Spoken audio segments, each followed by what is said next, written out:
Ndugu zangu waandishi wa habari mliopo mbele yangu, wananchi mbalimbali wa jimbo la Kibamba kata zote 6,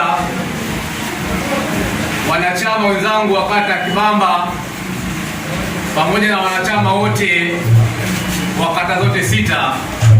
Awali ya yote, kwanza nichukue nafasi hii kumshukuru Mungu siku ya leo ambayo nimeweza kurudisha fomu yangu ya kutia nia pamoja na kugombea ubunge wa jimbo la Kibamba kwa hatua ya mwanzo kabisa, kwa hatua za ndani ya chama chetu cha Demokrasia na Maendeleo. Kwanza niweze kumshukuru Mungu ambaye ameniwezesha na kunipa kibali, ndugu zangu, viongozi wenzangu, kwa siku hii ya leo ambayo nimeweza kurudisha fomu yangu. Kama mnavyojua, nimekuwa diwani wa kata ya Kibamba, naitwa Ernest Stare Mgawe. Nimetumika kwa kipindi cha miaka 5. Awali ya yote, nipende kuishukuru familia yangu, mke wangu, ndugu jamaa na marafiki katika ushirikiano wao kwa kipindi cha miaka yote 5. Lakini jambo la pili, nichukue pia nafasi hii kuwashukuru wanachama wenzangu wa kata ya Kibamba, viongozi wangu wa kata ya Kibamba, kwa ambapo jinsi wameweza kushirikiana pamoja na mimi diwani wao kwa muda wa miaka 5 hadi siku ya leo ambayo nimeweza kurudisha fomu ya ubunge, kwa maana kwa ajili ya kuendelea na hatua nyingine ya mbele.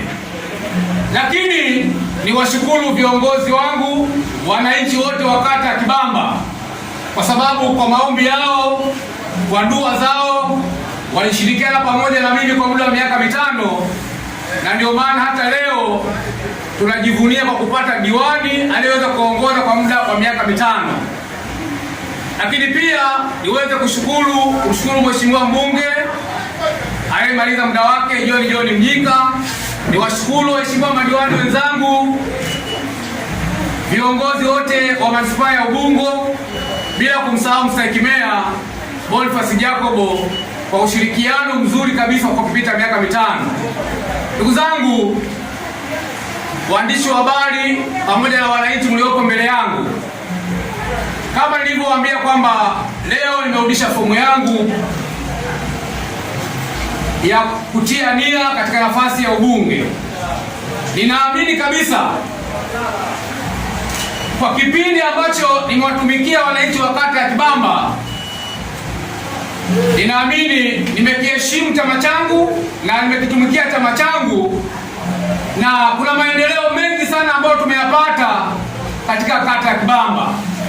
Siwezi kutamka maendeleo hayo kwa sababu ninaamini kwamba kuna ripoti ambayo nimesha ikabidhi kwa viongozi wa chama, viongozi wangu wa kata, lakini pia kwa asilimia kubwa sana ripoti hii pia wananchi wa kata ya Kibamba wameipokea. Na kwa hiyo katika ripoti hii kuna mambo mengi sana ambayo mimi kama diwani basi nimeweza kutekeleza na kusimamia shughuli mbalimbali ndani ya kata yangu ya Kibamba. Kwa hiyo kwa wale ambao watakuwa wana hizi kopi ambazo zina ripoti nzima ya mambo ambayo tumesimamia kata ya Kibamba, basi naamini kwamba baadaye itawakabidhi. Hivyo basi ndugu zangu, niendelee kuwaomba, endapo chama kitanipa ridhaa, ninaamini kabisa kwamba nitasimama thabiti kama ambavyo jinsi nimeitumikia kata ya Kibamba. Ni imani yangu kubwa sana niweza kutumikia jimbo hili, jimbo la Kibamba. Kwa hiyo ndugu zangu, wanachama wenzangu, niwaombe, chama kikinipa ridhaa, niwaombe ushirikiano wenu kuanzia kata ya Kwembe, kata ya Kibamba, kata ya Mbezi, kata ya Msigani, kata ya Goba pamoja na kata ya Salanga. Niwaombe na pia naomba muendelee kuniombea. Tunaamini tuko katika mchakato wa kura za maoni siku tarehe 14. Ninaamini maombi yenu, dua zenu pamoja na wananchi ambao naamini wataweza kupata nafasi ya kunisikiliza, ninaomba saa zenu na dua zenu ili tusimamie maendeleo ya jimbo la Kibamba kwa pale ambapo ninaamini kwamba Mwenyezi Mungu akipenda na kuhakikisha kwamba basi tumepata mbunge wa jimbo la Kibamba. People's Chadema, no fear, no hate. Ulikuwa diwani na sasa unaachana na diwani na unaachana na nafasi ya ubunge, na ikitokea pengine chama kijakupisha wewe kwa maana umepata nafasi ya ubunge na nafasi ya diwani, umepata sasa ya kisiasa kumaliza udiwani na kitu ukakosa na nafasi ya ubunge.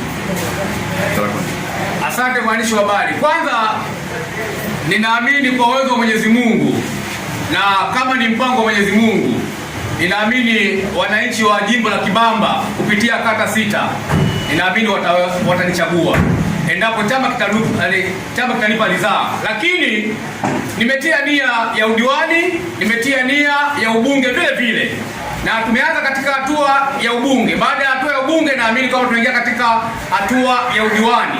Mwenyezi Mungu akinipa nafasi, ninaamini kwamba tasimama katika nafasi ya udiwani pamoja na nafasi ya ubunge. Mwisho, labda unafikiri jambo gani ambalo umejifunza kwa mbunge aliyepita hapa Kibamba? Moja tu kidogo sana.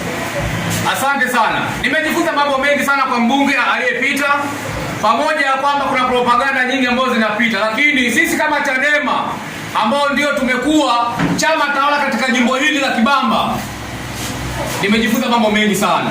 Kwanza, ninaamini kabisa kwamba Watanzania na wananchi wa jimbo la Kibamba watambue kwamba leo Kibamba au jimbo la Kibamba limepata mafanikio makubwa sana juu ya habari ya maji. Ni kwa sababu ya mbunge John Mnyika ambaye alisimama bungeni akatetea, akalia juu ya habari ya maji, na leo jimbo la Kibamba tunaamini kwamba kabisa kwamba maji yako katika kila eneo. Lakini isitoshe, leo chama tawala wanasema kwamba mbunge hajafanya jambo lolote. Si kweli. Wananchi tuone kuna barabara zimejengwa nyingi ambazo zinaonekana na maendeleo mengine ambayo ni mengi. Kwa hiyo ninaamini kabisa kwamba najifunza mambo mengi sana ambayo Mheshimiwa mbunge John Mnyika ambaye tunaamini kabisa kwamba amesimamia na amehakikisha kwamba haki ya wananchi jimbo la Kibamba limetendeka na mambo yamekwenda vizuri. Labda vitu gani ambavyo umetia nia ya kugombea pia ubunge? Ni vitu gani ambavyo umeviangalia zaidi endapo chama kimekupa ridhaa, lakini pia Watanzania kwa ujumla, especially wakazi wa Kibamba watakupa ridhaa ya kuwa mbunge wao? Ni vitu gani ambavyo unataka kwenda kuwafanyia kwa ujumla? Asante sana. Nikushukuru mwandishi wa habari. Kama nilivyozungumza kabisa kwamba endapo chama kitanipa ridhaa na tume ikanipa ridhaa na nikachaguliwa, wategemee mambo makubwa sana ya kimaendeleo katika jimbo hili la Kibamba. Kati ya yale ambaye mbunge aliyekuwepo pale alipoishia, ninaamini kwamba nitaendeleza maendeleo ambavyo jinsi pale alipoishia na kuendelea. Na kama nilivyosema kwamba wakitaka kujua kwamba mgawe ikoje, basi waende kata ya Kibamba, na ndio maana nimetoa kitabu hiki ambacho kina mambo ya msingi ambayo nimeyasimamia kata ya Kibamba. Wategemee mambo haya ambayo nimeyasimamia kata ya Kibamba, basi endapo chama kinanipa ridhaa, basi wananchi wa jimbo la Kibamba wategemee kwamba watapata kiongozi ambaye atasimamia, kiongozi ambaye atakuwa karibu na wananchi kuhakikisha kwamba basi tunaleta maendeleo katika jimbo la Kibamba.